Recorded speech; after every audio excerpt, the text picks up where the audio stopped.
이사야 66장 1절에서 14절 말씀. 하나님께서 참된 예배자를 옹호하시며 거짓된 예배자를 고발하시는데요. 예배를 받으시는 하나님은 위대하신 분이심을 말씀합니다. 1절 말씀. 여호와께서 이와 같이 말씀하시되 하늘은 나의 보좌요 땅은 나의 발판이니 너희가 나를 위하여 모든 집을 지으랴. 내가 안식할 처소가 어디랴. 우주가 하나님의 거처이죠. 그러므로 예배를 받으시는 이 하나님의 위대하심을 먼저 말씀하고 우리가 이 하나님께 어떻게 예배해야 되는지 2절 이렇게 말씀합니다. 참된 예배 세 가지 자세를 말씀하고 있는데요. 나 여호와가 말하노라. 내 손이 이 모든 것을 지었으므로 그들이 생겼느니라. 무릇 마음이 가난하고 심령에 통회하며 내 말을 듣고 떠는 자 그 사람은 내가 돌보려니와. 여기서 우리가 예배를 드릴 때에 어떻게 예배를 드려야 되는지 말씀하고 있는데요. 하늘과 땅을 보좌와 발판으로 삼으신 이 하나님 앞에서 우리는 어떤 예배를 드려야 될까요?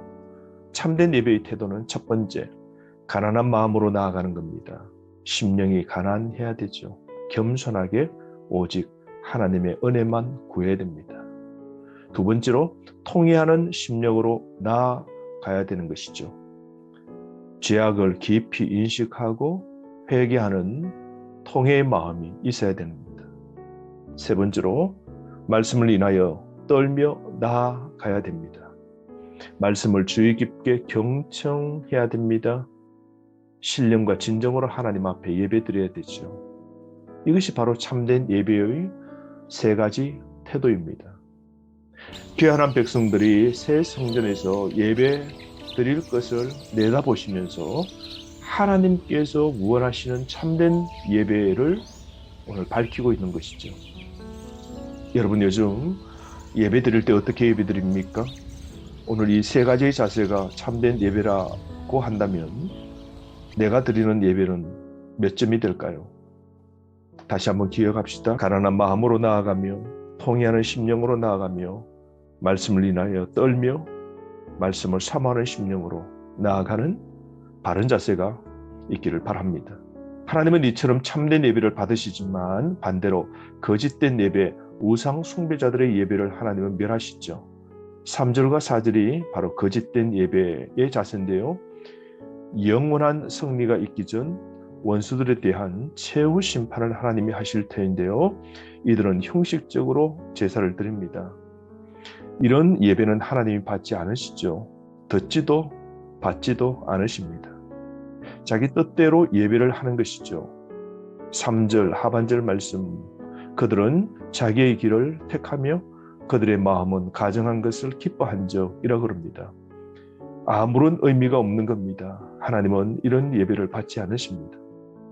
3절 말씀에 보면 정한 짐승이 아닌 부정한 짐승, 개나 돼지를 하나님 앞에 드리는데요. 이 동물은 부정한 짐승이죠. 그러므로 이런 예배는 가정한 예배입니다. 뿐만 아니라 5절에서 6절 말씀처럼 신실한 믿음의 형제를 쫓아낸 악한 자들을 하나님이 심판하심을 말씀합니다. 하나님을 믿고 두려워 떠는 자들이 핍박한 자들에게 조롱거리가 됩니다.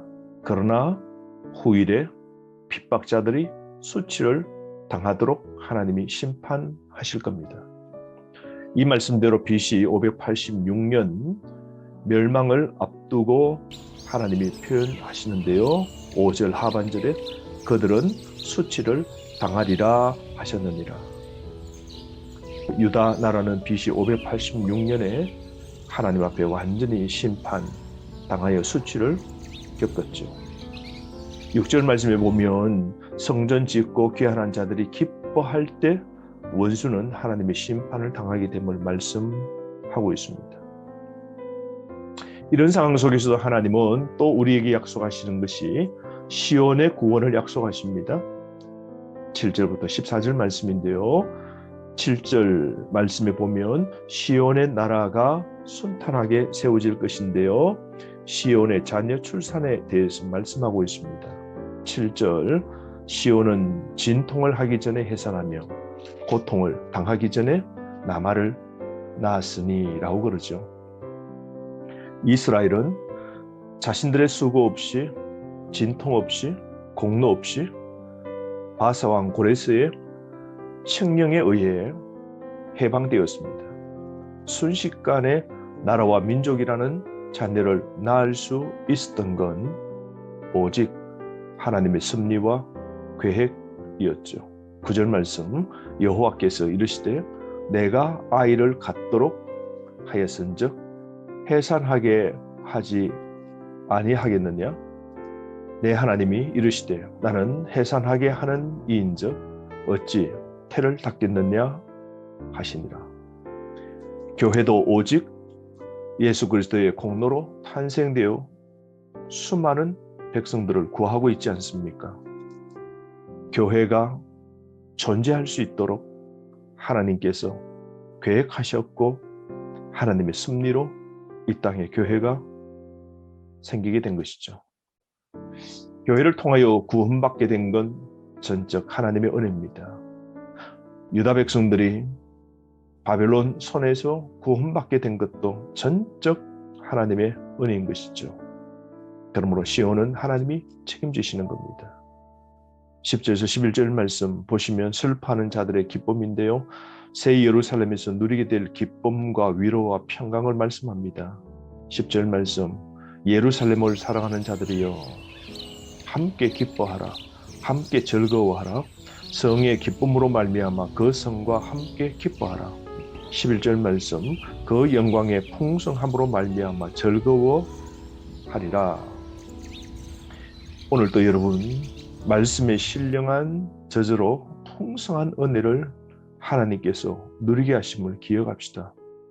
하나님은 오늘도 교회를 통하여 우리에게 풍성한 말씀의 은혜를 주시고 기쁨과 즐거움의 삶을 누리도록 하시는 것이죠.